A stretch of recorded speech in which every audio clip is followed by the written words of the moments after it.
Baik, selamat siang teman-teman. Perkenalkan, nama saya Teguh Adi Saputra dengan NIM 045. Saya Sandrian Sadewa Hanista, NIM 203. Kami dari kelompok SLA 7 akan melakukan pemeriksaan fisik ginekologis. Selanjutnya kita anamnesis pasien, menyiapkan alat dan bahan. Setelah itu kita cuci tangan dan memakai handscoon. Selanjutnya kita suruh pasien berbaring dengan posisi litotomi. Pertama, kita akan melakukan pemeriksaan abdomen. Kita akan inspeksi terlebih dahulu. Kita inspeksi dari bagian abdomen atas sampai bawah. Kita lihat apakah ada jejas atau tidak, ada jaringan parut atau tidak, ada stretch marks atau tidak. Nah, selanjutnya kita akan melakukan palpasi. Bu, kita palpasi atau kita sentuh di bagian perutnya, Bu ya. Jika ada nyeri, mohon diinfokan kepada saya. Kita akan melakukan palpasi di 9 regi abdomen.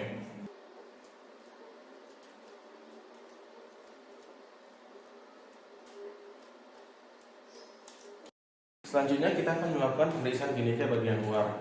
Sebelum itu kita akan memasang duct steril dan juga kita membersihkan daerah genital luar ibunya dengan alkohol swab yang sudah kita sebutkan di awal tadi.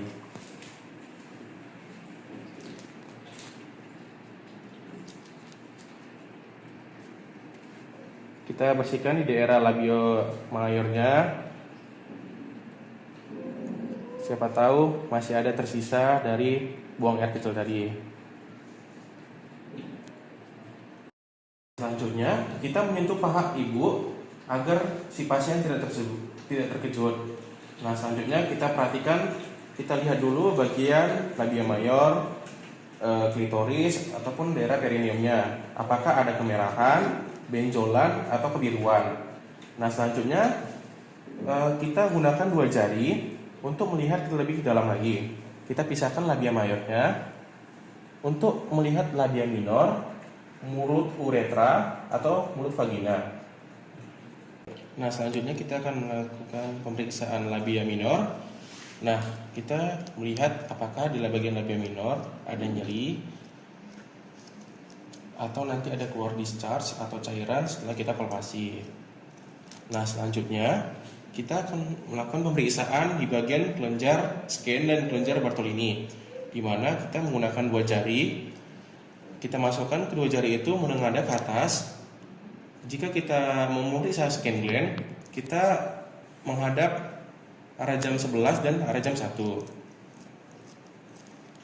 Nah, untuk kelenjar Bartolini, kita menengadah ke bawah, menghadap jam 5 dan juga jam 7.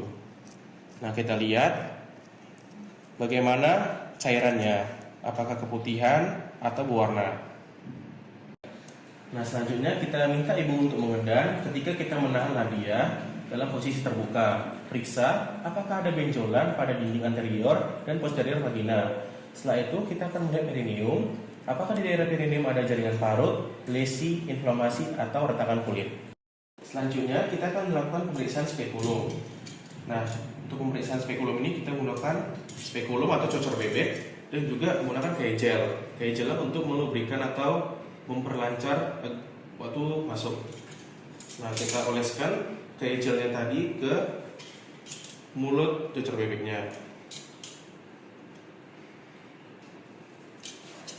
Nah, setelah kita olesi, kita masukkan dengan menggunakan tangan kiri. Pertama kita masukkan dengan posisi ke samping. Nah, setelah sudah masuk sebagian, kita putar secara vertikal sehingga posisinya seperti ini. Nah, setelah itu kita buka cocor bebeknya. Setelah kita buka, kita kunci.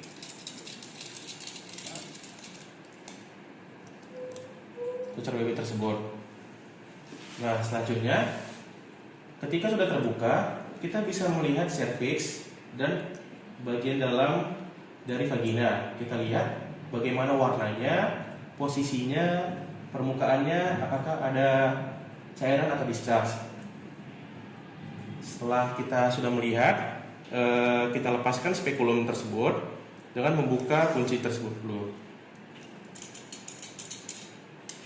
Nah, setelah kita mau menutupnya, kita tutup sedikit, baru kita putar, nah baru kita cabut. Basahi jari telunjuk dan juga jari tengah menggunakan air yang bersih untuk memasukkan kedua jari tersebut ke dalam vaginanya. Nah, selanjutnya kita pisahkan labia major. Nah, setelah itu jari yang sudah kita basahi tadi kita masukkan.